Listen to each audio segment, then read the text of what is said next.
Hello and welcome back to my channel. Today I'm going to talk to you about another case that people are very torn on both ways. This is something I like to cover on my channel.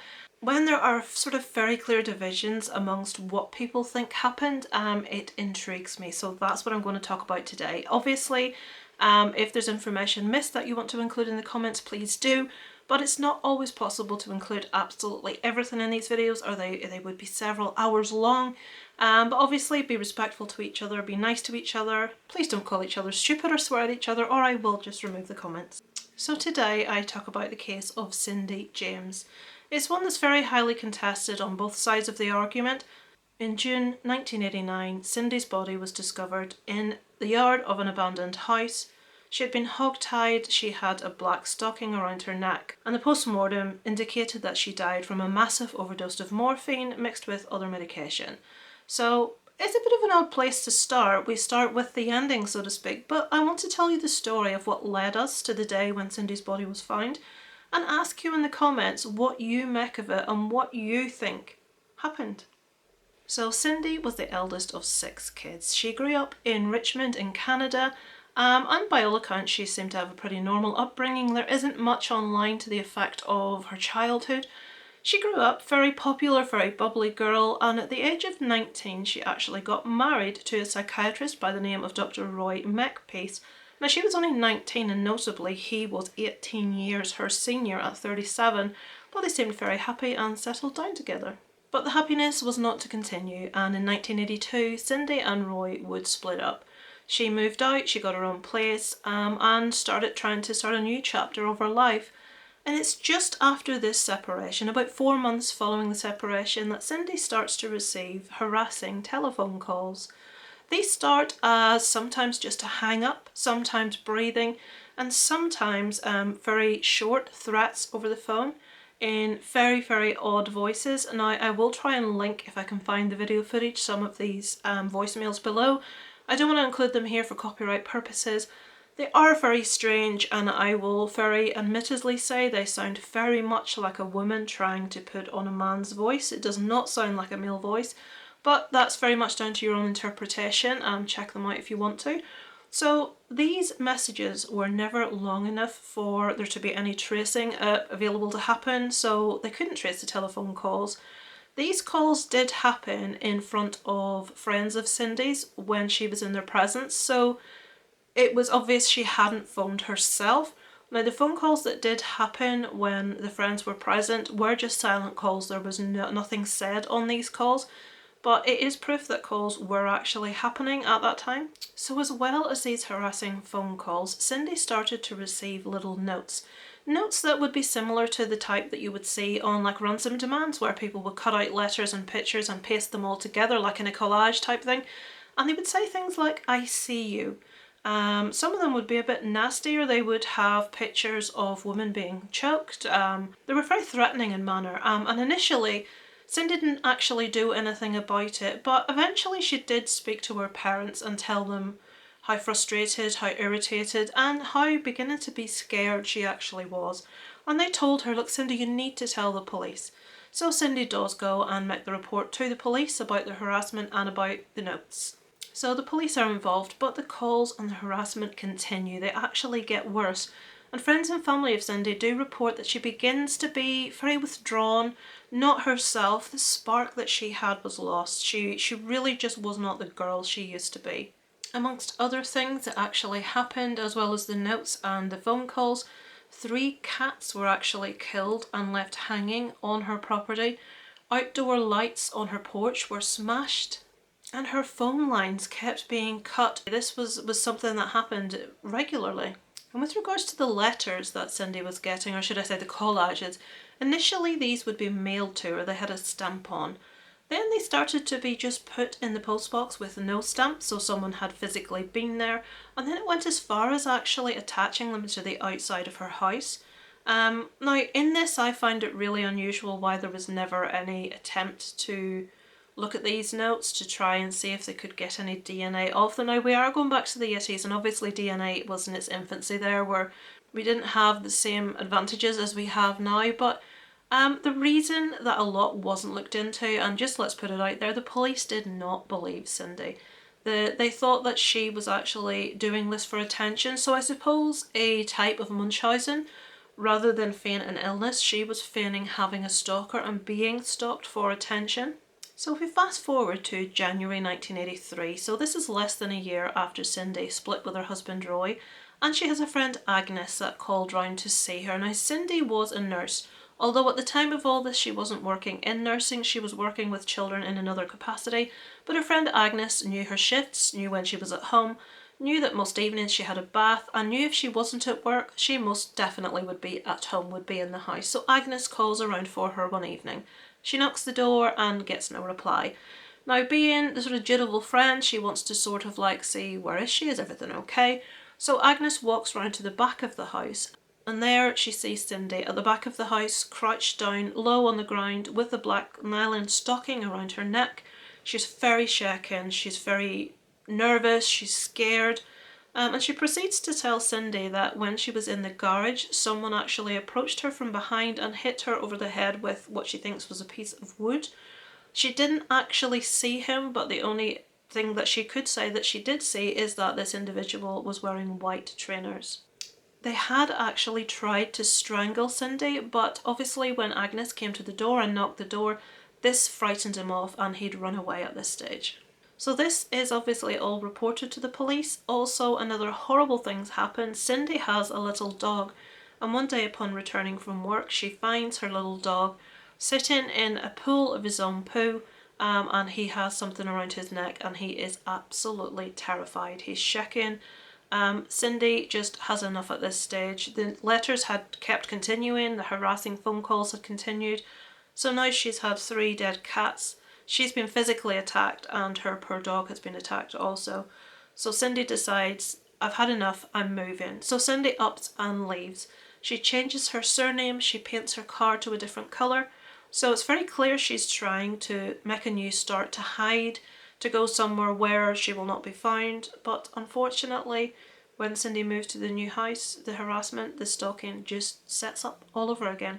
The only people that Cindy had actually told that she was moving was her parents, and she did hire a private investigator by the name of Ozzy Caban to look into, because she knew the police didn't believe her, the police weren't looking into it, so she decided, well, if you're not going to solve this, I am, and hired a private investigator to look into the case. But one thing that Ozzy said, and her family did agree with, is that it felt the whole time that Cindy was not telling everything, that she was holding something back. And at a later date, we will find that that was the case. She would withhold information, and she simply would not act as a normal victim would act. And I can see where a police officer would have a tremendous amount of problem in believing her story. Ozzy actually gives her a 2-way radio so he can listen if there isn't any intruder, anything happens, that he can be on scene right away. He installs lights outside the house which were broken, and she also on the radio has a panic button so she can press it and Ozzy can be there relatively quickly.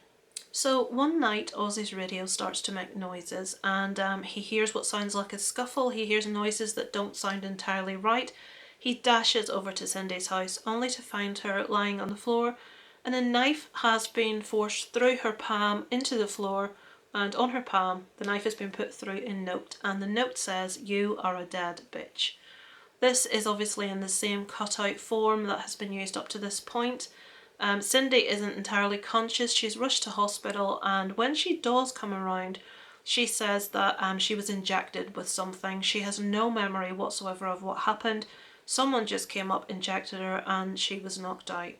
All of a sudden, he was behind me, and I don't know where he came from. I don't know what I thought it was going to do, but it was trying to push his knife away or something. I don't think I really remember anything else. At this point, it does need to be said that the staff couldn't actually see a needle mark in her arm. She does say that that's what happened, but the police, it's very telling at this case, the police don't take fingerprints from the knife, the note, the house, anywhere. They just don't check fingerprints. So the police very much have already made up their mind. And this is obviously one side that a lot of people come down on. Neil Hall of the Vancouver Sun has covered Cindy's case for 2 Spent on years. the case. $1.5 million it's been estimated police spent investigating Cindy James' complaints. More than 100 incidents. And they could never find a suspect. They could never find there was no sighting of a suspect. There was never a fingerprint from a suspect. There was no independent corroboration. Cindy saw this person, or sometimes she said there was 2, sometimes 3 people, going on year after year after year. So the police are very outward with Cindy about the fact that they don't believe her. They say they're growing tired of her stories.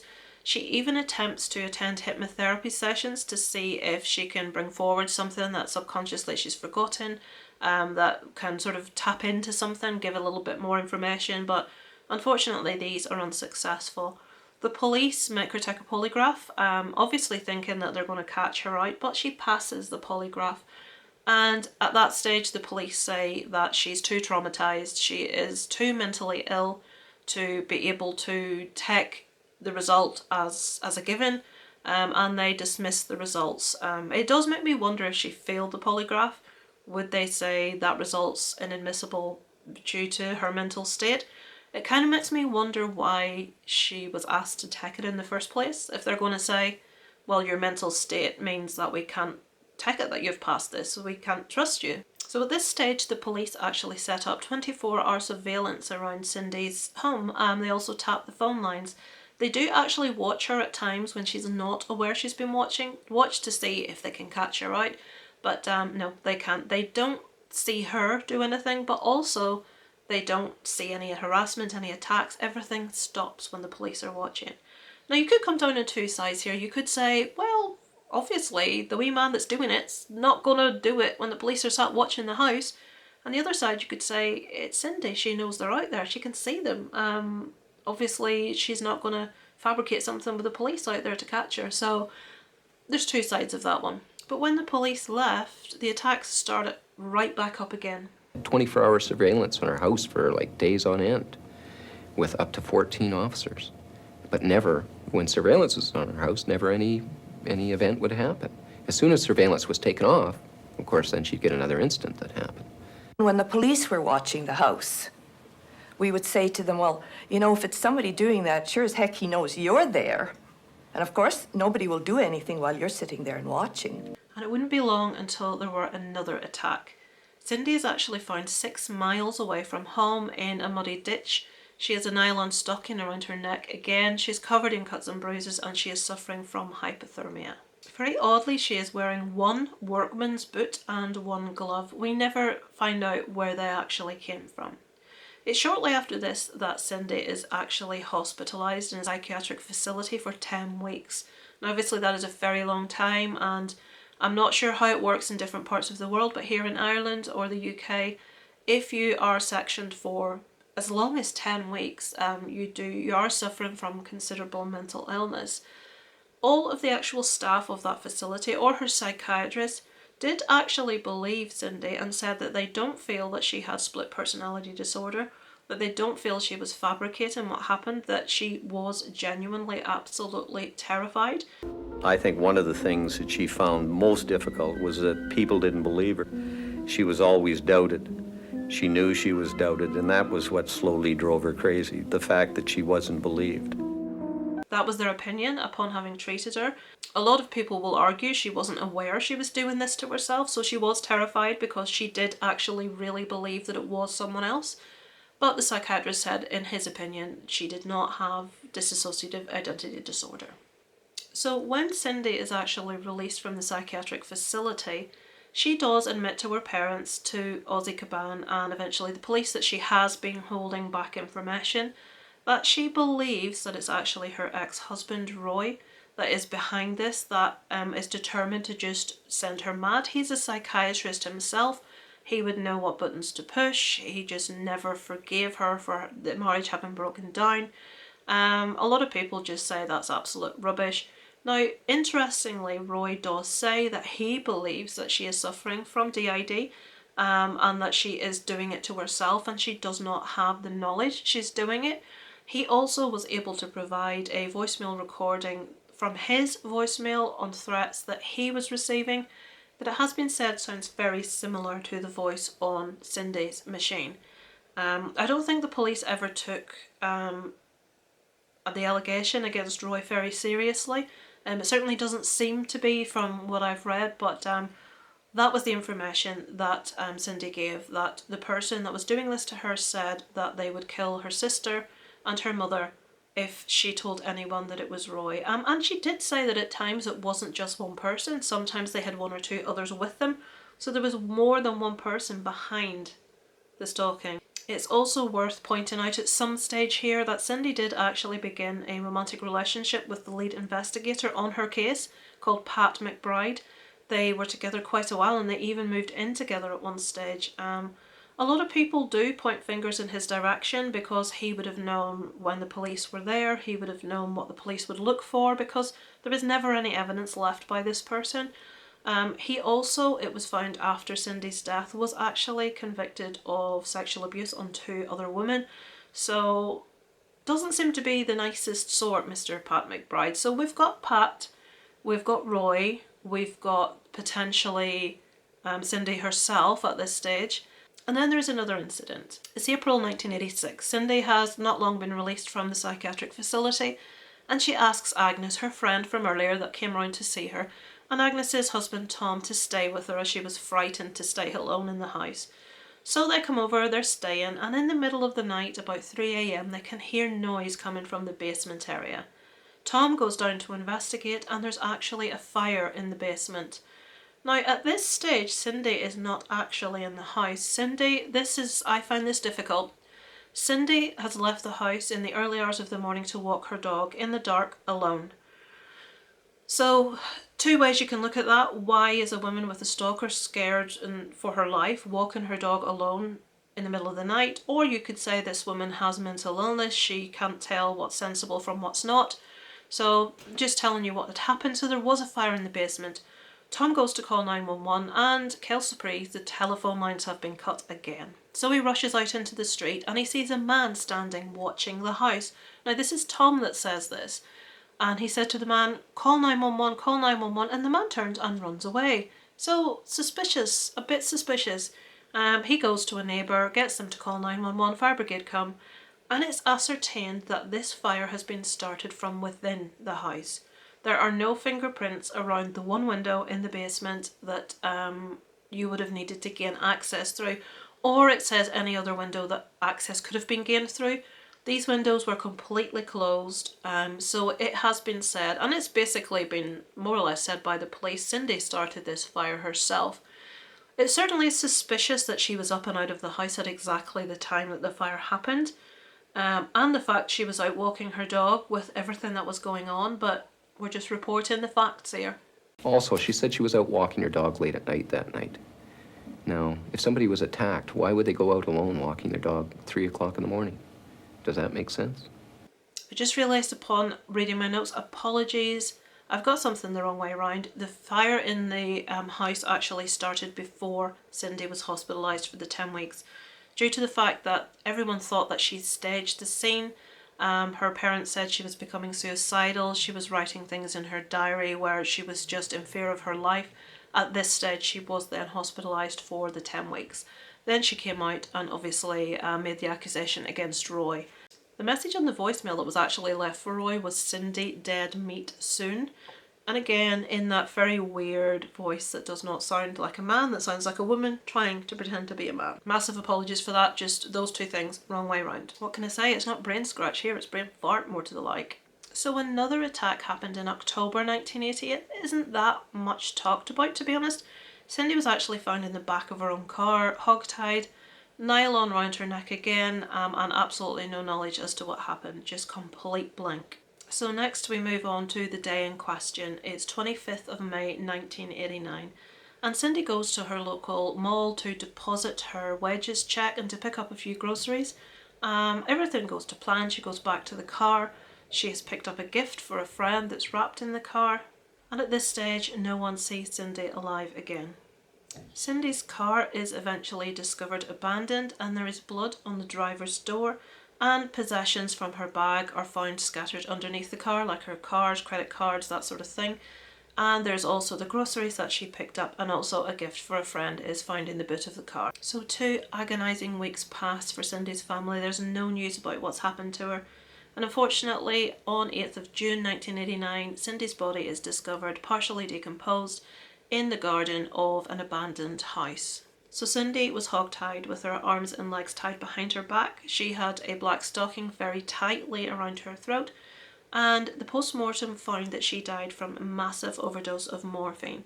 There were other drugs found in her system, but they were drugs that Cindy took to help with her sleeping, to help, like Valium, like that type of thing, to help with her illness. But the dosage of morphine that Cindy had in her system was 10 times that of a lethal dose. So this is where the questions start happening, really, and this is the two sides that people can come down on. So she had a lethal dose of morphine. There was no injection mark to be found. There was no needle around Cindy's body. Half of people will say, well, she couldn't have injected herself and then tied herself up because she would have been too out of it. It was such a high dose, and where's the syringe? Other people say, well, she most probably took this overdose in tablet form. That would have given her 15 minutes, half an hour to tie herself up. Other people argue, well, there was no drinking receptacle. How many tablets would you need to physically take to give yourself 10 times the fatal dose without a drink? So that's been argued by some people. Others have said, how on earth has she managed to tie her own arms and legs behind her back and then tie something so tightly around her own neck? Now, a knot expert was brought in, and he was able to put himself in the same position as Cindy with the same knots in less than 3 minutes. So the police have said, if this man can do it in 3 minutes and Cindy took tablets that maybe took up to half an hour to work, then it's very plausible that she managed to do this on herself. And as she had been tied up like this before and the nylon stocking around her neck, it is very much thought that she'd had practice, she knew what she was doing, she knew how to stage it, and she'd been so desperate and her mental illness had progressed so much and she'd become so depressed that she was determined to prove to people that she did have a stalker by actually killing herself. The autopsy actually also determined that she died on the day she went missing. Now, another issue in this is the abandoned house that she was found outside of. There was actually a man that lived in a van just outside, and he had never seen the body. He had been there the whole time. The body was actually reported by a runner that spotted her from the road. This house was also frequented by teens having parties, and they'd actually had 2 parties at that area in the week that Cindy's body should have been there, and they never reported seeing anybody. A lot of people feel that the body was dumped there at a later date, but it wasn't there for those whole 2 weeks. Cindy was wearing a white coloured top. It was very obvious. The man that was outside in the van, he lived in his van. He said, I would have seen it if she was there, and he maintains that the body wasn't there.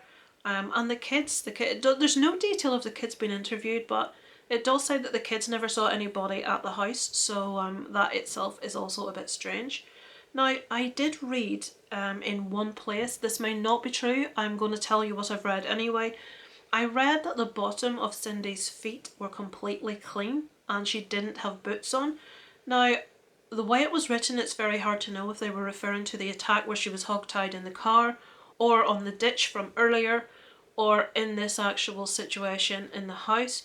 But in either way, regardless of what time it was, she couldn't possibly have been where she was with clean feet. She would have needed to walk there. There were no shoes anywhere near her. So was someone else involved in helping her to stage her own death? Or was she actually being harassed and stalked, and it drove her to insanity that absolutely no one would believe her? So that's the story. I don't know what side you come down on. I have since read other information. It's very difficult to separate conjecture and rumour and fact and fiction. I have read that on another attack 2 grey pubic hairs were found on Cindy that did not belong to her, and that's never been looked into. I haven't been able to find who the blood belonged to on the driver's door of Cindy's car that was abandoned. There was no fingerprinting done on the attacks at Cindy's home. So it's difficult. I find that when I listen to the voicemails, that it does sound like a woman trying to be a man. It does sound fake. It is very strange that the attacks only happen when the police are not there. But then, like her family said, if that was the case, the person that was doing the attacks would realise that the house was being watched and they wouldn't attack if they were watching her closely. I find it really hard to believe that someone has stabbed themselves through the hand, hit themselves over the head, hogtied themselves, half strangled themselves, killed themselves to prove a point. Obviously, she was very mentally ill at this stage, and no matter what happened, this woman suffered immeasurably, either from, if it was dissociative identity disorder, it's terrifying to think that you could stalk yourself and not be aware you're doing it. I have read from experts that that's not a possibility, that couldn't happen, but her husband very much, should I say, her ex-husband Roy very much does think that's what happened. I've read so many opinions, I've been through the Reddit posts on this. Some people even think Agnes and Tom are involved. I have to say I don't believe that. People think that her police boyfriend was involved. People do believe that Roy was guilty of it, and a lot of people believe that Cindy herself staged everything that happened. Regardless, it's a very, very mystifying, very disturbing story. I don't know what side you come down on, but I struggle. I really do struggle, because half of the information makes me think this woman was very ill and potentially she was doing this to herself, and the other half of me thinks she went to a hypnotherapist herself to try to get more information. She moved her home, she painted her car, she changed her name. This woman did so much to try to get to the bottom of what was happening, but at the same time she's walking her dog outside at 3 o'clock in the morning on her own. Is that just a bad judgment choice because she wasn't completely compos mentis, or is that someone that's not living in fear of a stalker because they know they're the stalker? Regardless, it's a very interesting case. A lot of people have covered this. I'd point you towards Bailey Sarian's case, Georgia Marie's, I will link them below. And it's very interesting to watch both of these true crime YouTubers talk about this, because one of them believes one thing and the other believes a complete opposite. And I can't pick a side. I struggle. I invite you to watch the other two and come back and tell me what you think, who was more convinced and who gave the best argument. I'm none the wiser. Let me know what you think. Thank you for watching. I'm hoping next week to cover the Jill Dando case, which has been requested by a viewer. It's one I've got very strong opinions on, of what I think happened. If you're in the US, do look into it. Jill Dando was a very famous BBC news reporter, journalist, who was shot dead on her doorstep, and they've never found the person responsible. And a lot of people think, well, I'll wait till next week and tune in and tell me what you think. For now, thanks for watching. Over and out from Lisa Lives.